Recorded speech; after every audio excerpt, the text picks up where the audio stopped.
नमस्कार मैत्रिणींनो, आज मी तुम्हाला दाखवत आहे मालवणी पद्धतीचं वाटण, जे मी प्रत्येक वेळी सगळ्या भाज्यांमध्ये टाकत असते, जे कडधान्य असतात त्याच्यामध्ये.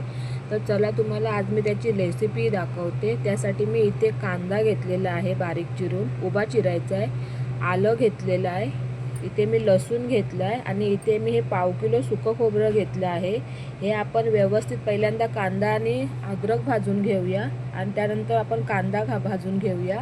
आणि हे सुकं खोबरं एकदम बारीक गॅस ठेवून भाजायचं आहे. हे जर तुम्ही वाटण एकदम भाजून घेऊन थंड करून त्यात कोथिंबीर थोडीशी टाकलात आणि जर मिक्सरला एकदम बारीक वाटण केलात ना, आणि त्याच्यामुळे तुम्ही कसलीही भाजी बनवू शकता. जे कडधान्य असतात, जी सगळी कडधान्य आहेत ती ह्या वाटणामध्ये सुंदर लागतात. त्याच्याप्रमाणे चिकन जर तुम्ही बनवाल ना, तर चिकन ह्या वाटणमध्ये एक नंबर लागतं. बोटं चाटून चाटून खाल अशा पद्धतीने तुम्ही एकदा वाटण तयार करून बघा. चला तर तुम्हाला मी आता पुढची रेसिपी दाखवते, कसं भाजून घ्यायचं ते.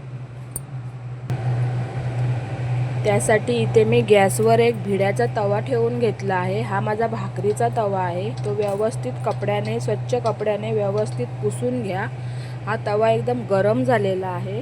ह्यात आपण आता 2-3 चमचे होईल एवढं तेल ओतून घेऊया, जे आपल्याला कांदा खोबरं भाजण्यासाठी पाहिजे आहे.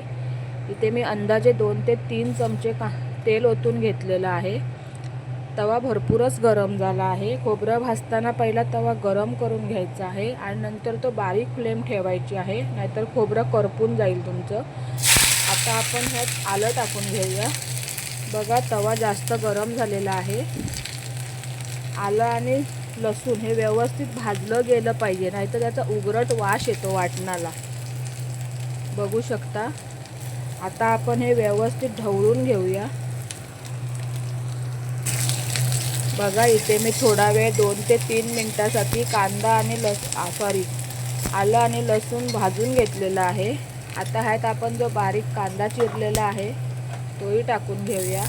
कांदा व्यवस्थित ब्राऊन होईपर्यंत भाजून घ्यायचा आहे.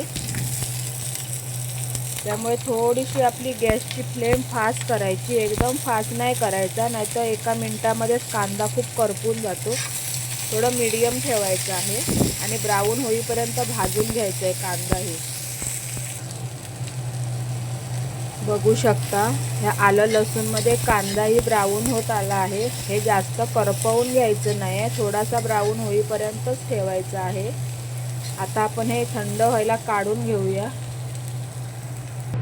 हे आपण आलं लसूण आणि कांदा काढून घेतलेला आहे. आता आपण ह्याच्यामध्ये हे जे बारीक किसलेलं खोबरं आहे ना, ते टाकून घेऊया.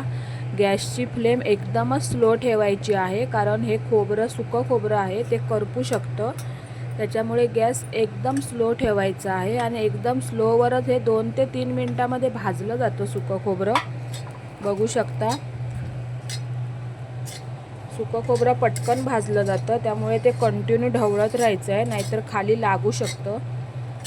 तुम्ही एकदा ह्या भाज्यांमध्ये हे वाटण टाकून बघा, तुम्हालाही खूप आवडेल. चिकन तर त्याहून सुंदर लागेल. ह्याच्यामध्ये कडधान्य, जे सर्व कडधान्य आहेत, चवळी, वाटाणा, वाल, तुम्ही कसलंही कडधान्य बनवू शकता. चला तर आपण थोडं हे भाजून घेऊया. आता